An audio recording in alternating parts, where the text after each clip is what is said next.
I will attempt today to continue with last week's sermon.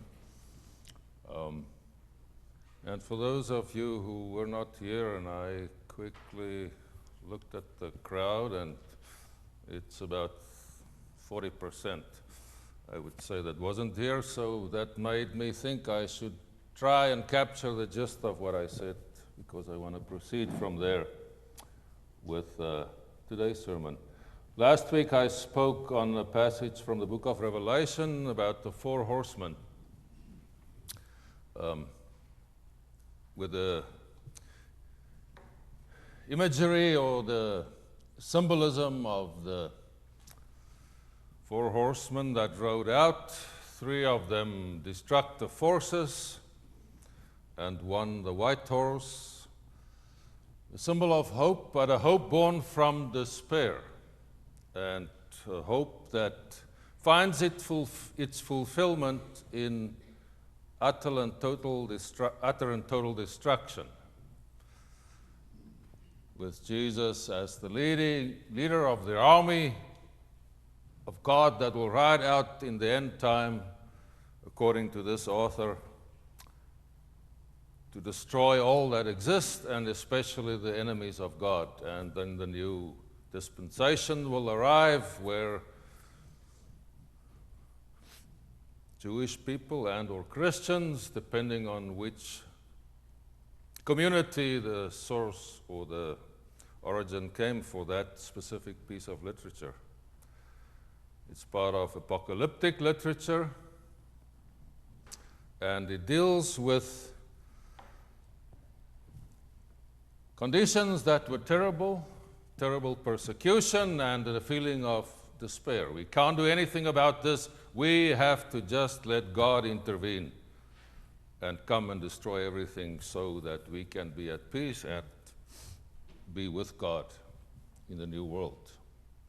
And against that I countered with Camus, the French author that spoke of the absurdity and the estrangement of people, what people experience from their reality and their environment, and then the obligation, the imperative of a revolt. Absurdity on the one hand, and then constant revolt, a counter movement to say, we do not accept this feeling of absurdity and despair. We will actively and always work to create an environment where life makes sense and where there is hope. And I spoke in those terms with a phrase of defiant hope. Against all odds, against this almost absurd reality that people find themselves thrown into, this movement of defiant hope, of doing something and taking action to create a better world. Today, against the backdrop of two very short teachings of Jesus, the one, or both of them, about the kingdom of God, and two characteristics of this kingdom that was the central theme of Jesus' teachings, and that he expressed in word and in deed, in what he taught and through words, and what he taught through his actions as well. The first about the mustard seed. And you perhaps noticed that the title is The Hope of a Mustard Seed, not the Faith of a Mustard Seed. It's not a typo. It is intended that way, on my part at least. So the mustard seed. Jesus said the kingdom of God is like a mustard seed. What does that mean? Several meanings are assigned to that saying of Jesus and that short parable. Looking at the agricultural conditions that existed and the nature of the mustard plant, I'm inclined to think that Jesus meant that, like the mustard seed, or let me first say the characteristics of the mustard seed, it is an extremely invasive plant. I don't know whom of you have tried to eradicate mustard plants. There is a weed here that I wasn't familiar with in South Africa or in Vermont or in New Zealand, but I encountered here, this wild mustard. That thing is impossible. I think I can say with 80% certainty that we've eradicated it for the part that we want clean of it. But the farmers in those days knew what a mustard plant do. What a mustard plant does. A mustard plant is extremely invasive. Once it takes root in a field, it is almost impossible to get rid of. It is there. You will always have it. And it's also detrimental to the crop because it takes so much of the nutrients and it crowds out the wheat in the field. But furthermore, because it grows so fast and it grows to quite a height, it enables birds to nest in that shrub that is the mustard plant. And the birds are also after the seed that the farmer planted. So it is subverting the purposes of the farmer by crowding out the seed that he sowed and by also creating a nesting place for birds to further eat the seed. So I think Jesus was trying to say, the kingdom of God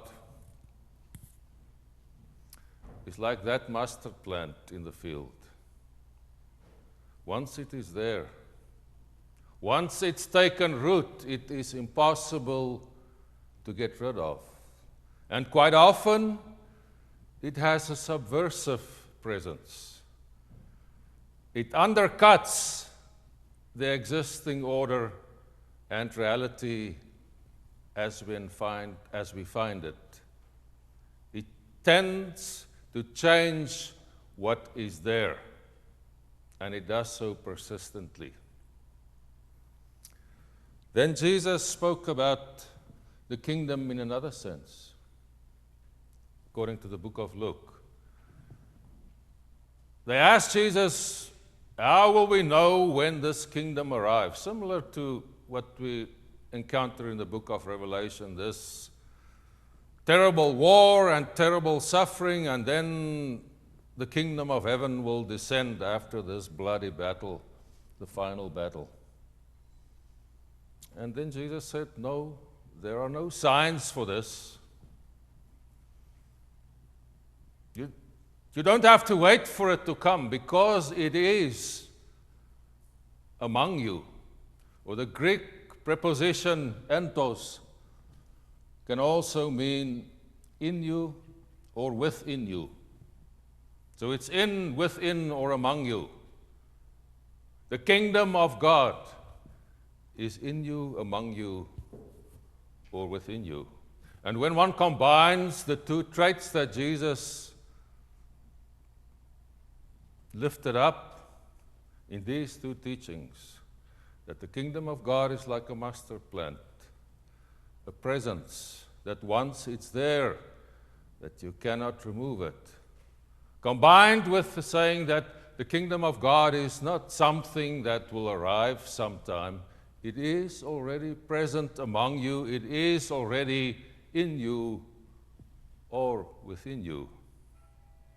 I think those are extremely valuable teachings to hold on to. I think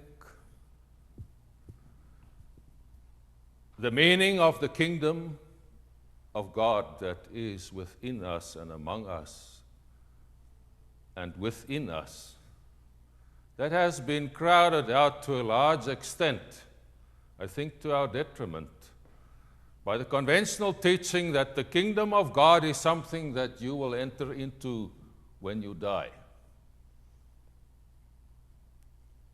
And I don't have any problem with that creating hope for people. That is fine, but I also think that we should not diminish the implications of the direct words of Jesus as reported by this author in Luke, saying, the kingdom of God is in you and among you. It is a condition that is being realized and that has to be realized. And it is not only Jesus who taught that as the main exponent of what we profess as Christians to be the carrier and the flag bearer of our tradition's teachings. The full revelation of the love and the character of God that we profess we find in Jesus. There are a number of authors and people, I think, who support that teaching of Jesus. More people from our age. And allow me, I don't like to read stuff, but today because I lose my thread if I read thread of thought. So let me just read a few quotations of people that I think speaks to that as well. And I didn't categorize them specifically and say, right, this one supports that the kingdom is among us, and this one speaks about the subversive, ever-present nature of the kingdom like the mustard seed. Medgar Evers, I think you're familiar with him. Guy that was killed in Mississippi during the Civil Rights era. You can kill a man, but you can't kill an idea. Expressed in the extreme, relevant for his situation, but I think supportive of the mustard seed, as once it's taken root, it's almost impossible to eradicate. Then Václav Havel, the Czech politician. The kind of hope that I often think about, I understand above all as a state of mind, not as a state of the world. Either we have hope within us or we don't. It's a dimension of the soul, and it's not essentially dependent on some particular observation of the world or estimate of the situation. And this struck me. Hope is not the conviction that something will turn out well, but the certainty that something makes sense, regardless of how it turns out. Let me read that again. I think it takes some absorption and dissection to try and grasp what Havel was saying. Hope is not the conviction that something will turn out well, but the certainty that something makes sense regardless of how it turns out. And then an interesting figure that I encountered, Jonathan Robinson, a very prolific author, striding across several disciplines, and lately dedicating much of his writing to mystical activism, what he calls. Indeed, the mystics have been telling us about heaven and earth for centuries. Jesus said, the Father's kingdom is spread out upon the earth and people do not see it. What you look for has come, but you not yet know it. And then even a Hindu scholar. This is the kingdom of heaven. The realized being sees this as the kingdom of heaven, whereas the others see it as this world. Thich Nhat Hanh, those of you who participate in the reading circle and others who read literature of that nature would have encountered him as well. The kingdom doesn't have to come, and you don't have to go to it. It is already here. There is not one day that I do not walk in the kingdom of God.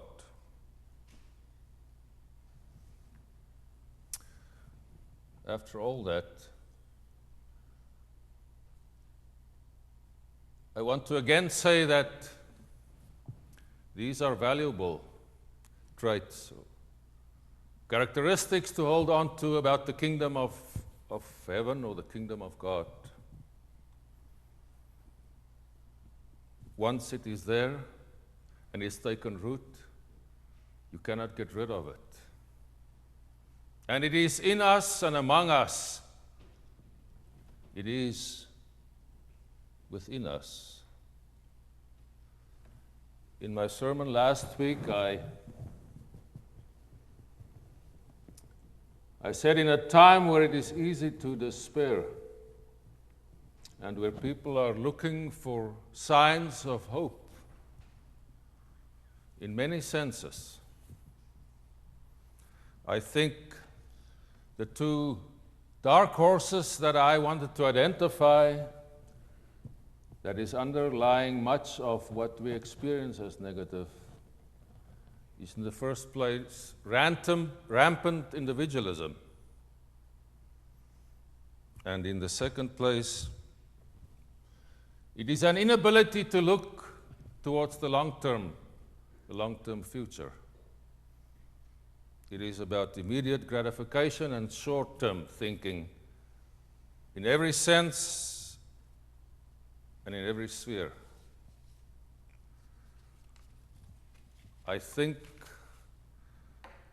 the kingdom of God, where the love of God determines and dictates what happened and how it should happen, has value for eternity and has long-term consequences, positive long-term consequences. Encountering the absolute of individualism in our society today, I said this covenant community is of extreme importance, practical, real-life importance. Just one aspect of it, well, let me take two aspects of it. The first is that this gives us the opportunity to step aside from the running of every day.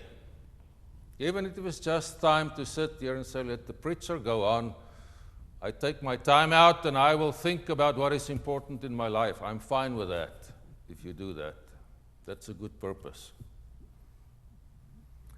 But I hope that in what we do, in what Amy and I try to instill the theology, the framework for our thinking as Christians, is something that can guide us and provide us with some inspiration while we affirm the values and the teachings that we got from Jesus to say, this is how we should live.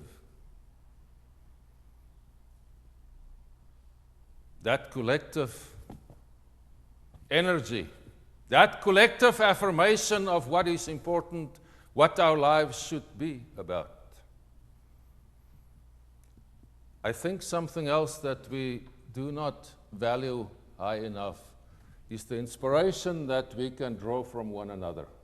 And there's my personal testimony this morning that I have drawn inspiration from many of you in many settings over the 5 and plus few months of time that I've spent here with you. Often when I thought, I'm done with this setup,